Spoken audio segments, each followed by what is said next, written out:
عمرو دياب نجم بالنسبه لي انا، يعني ده اخر احلام ممكن توصل لها في شغلانتي ان انا اوصل لعمرو دياب. فده ده بقى بدايه.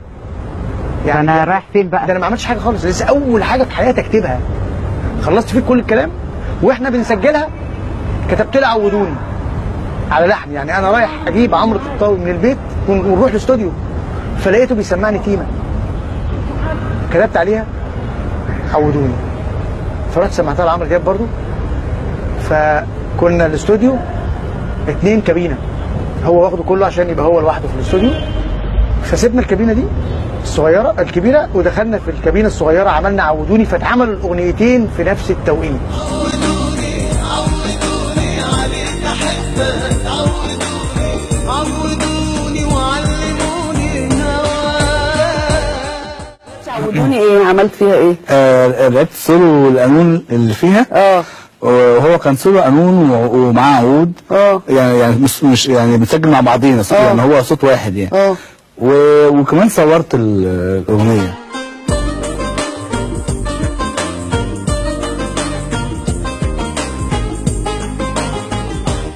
ربنا وفقنا وتعاملنا تاني مع بعض في سنة 98 بألبوم عودوني، وكسر الدنيا والحمد لله. يعني من الألبومات اللي فيها نجاحات كبيرة قوي، بالذات في الكليب بتاع عودوني. كان كليب مكلف قوي، وانا فاكر رحنا ندور على مكان نصور فيه الكليب ده في النيل هنا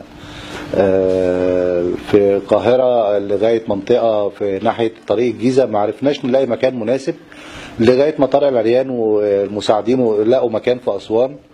فروحنا وأجرنا باخرة كبيرة جدا في أسوان، وكان وقتها كأس العالم شغال، وكان عمرو دياب لازم يتفرج على كأس العالم. يمكن الحاجة اللي كلفتنا قوي إن إحنا لازم نركب دش أو ساتلايت على الباخرة، وده اتحقق طبعا، بس كان وقتها بتكاليف كتيرة جدا يعني. بس اللي هو كان لازم نحقق لعمرو دياب كل يعني ما بيتمناه يعني. الأغنية دي استمر تصويرها أسبوع، كانت البداية في القاهرة وبعدين أسوان وبعدين في القاهرة هنا.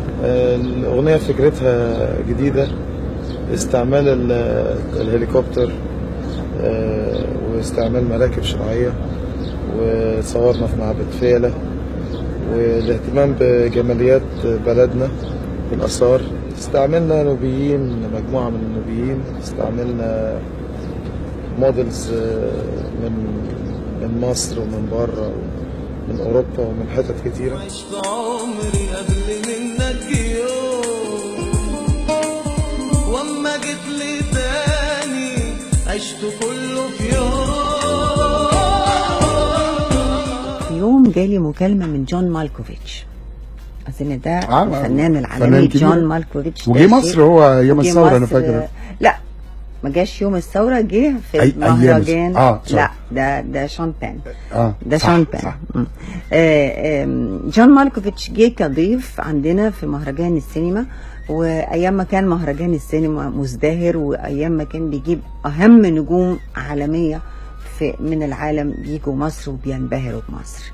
جون مالكوفيتش كلمني قال لي يسرا انا عايز غنوة عمرو دياب احطها في الفيلم بتاعي.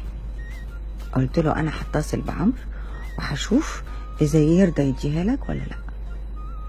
كلمت عمرو قلت له عمرو جون مالكوفيتش عايز غنوتك في كذا كذا كذا. قال لي طيب خليه يكلمني، واخدها فعلا وعملها في الفيلم بتاعه. Look, Daddy, what's that? I've asked everyone to come over tomorrow without their makeup on so I can confirm their skin types. Okay, honey, it's ready to come off. Come here.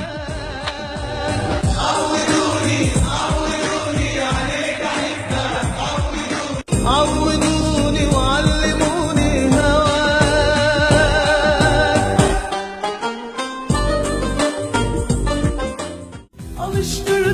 Alıştırdın yattığın o izlerine.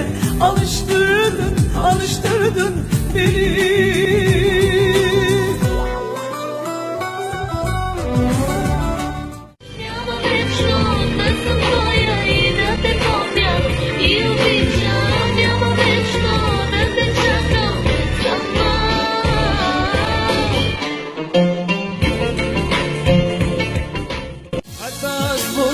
تسلخوني مش وابلو يشكخاني، عالتعصبوني عالتسلخوني الله حافظ يهرها